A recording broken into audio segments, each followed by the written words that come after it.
ಗದಗ ಜಿಲ್ಲೆ ರೋಣ ತಾಲೂಕಿನ ಹೊಸಹಳ್ಳಿ ಗ್ರಾಮದಲ್ಲಿ ಸುಮಾರು 1 ಕೋಟಿ ಕಾಮಗಾರಿ ಭೂಮಿ ಪೂಜೆ ಕಾರ್ಯಕ್ರಮವನ್ನು ಶಾಸಕರಾದ ಜಿಎಸ್ ಪಾಟೀಲ್ ಅವರು ನೆರವೇರಿಸಿದರು.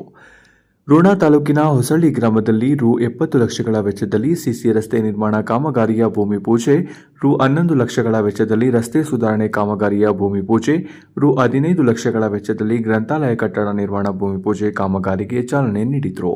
ಈ ಸಂದರ್ಭದಲ್ಲಿ ದಿವ್ಯ ಸಾನ್ನಿಧ್ಯವನ್ನು ಶ್ರೀಮಾನಿಪುರ ಗುರುಪಾದ ಸ್ವಾಮಿಗಳು, ಗುಲಗಂಜಿ ಮಠ ರೋಣ, ಹಿರಿಯ ಕಾಂಗ್ರೆಸ್ ಮುಖಂಡರಾದ ವಿಆರ್ ಗುಡಿಸಾಗರ, ರೋಣ ಬ್ಲಾಕ್ ಕಾಂಗ್ರೆಸ್ ಸಮಿತಿ ಅಧ್ಯಕ್ಷರಾದ ವೀರಣ್ಣ ಶೆಟ್ಟರ, ಪ್ರಭು ಮೇಟಿ, ಪಿಬಿ ಅಳಗವಾಡಿ, ಹೊಸಳ್ಳಿ ಗ್ರಾಮದ ಎಸ್ಎಂ ಮೆಣಸಿನಕಾಯಿ, ವಿಬಿ ಪಸಾರದ, ಕಾಸಿಂ ಸಾಬ ಪಿಂಜಾರ, ಹೇಮಯ್ಯ ಹಿರೇಮಠ, ಬಿಎಸ್ ರಡ್ಡೇರ, ಬಸವರಾಜ್ ಶೆಟ್ಟಣಶೆಟ್ಟಿ, ಪ್ರವೀಣ್ ರಡ್ಡೇರ, ಯೂಸುಫ್ ಇಟಗಿ, ಬಸವರಾಜ್ ನವಲಗುಂದ, ಎಚ್ಚರಗೌಡ, ಗೋವಿಂದಗೌಡರು, ಗುತ್ತಿಗೆದಾರರ ಸಂತೋಷ್ ಕಲಶ್ಯಾನಿ, ನಿರ್ಮಿತ್ ಕೇಂದ್ರ ಹಿರೇಮಠ, ಹೊಸಳ್ಳಿ ಗ್ರಾಮದ ಗುರು ಹಿರಿಯರು ಸೇರಿದಂತೆ ಕಾಂಗ್ರೆಸ್ ಪಕ್ಷದ ಮುಖಂಡರು, ಕಾರ್ಯಕರ್ತರು ಮತ್ತಿತರರು ಉಪಸ್ಥಿತರಿದ್ದರು.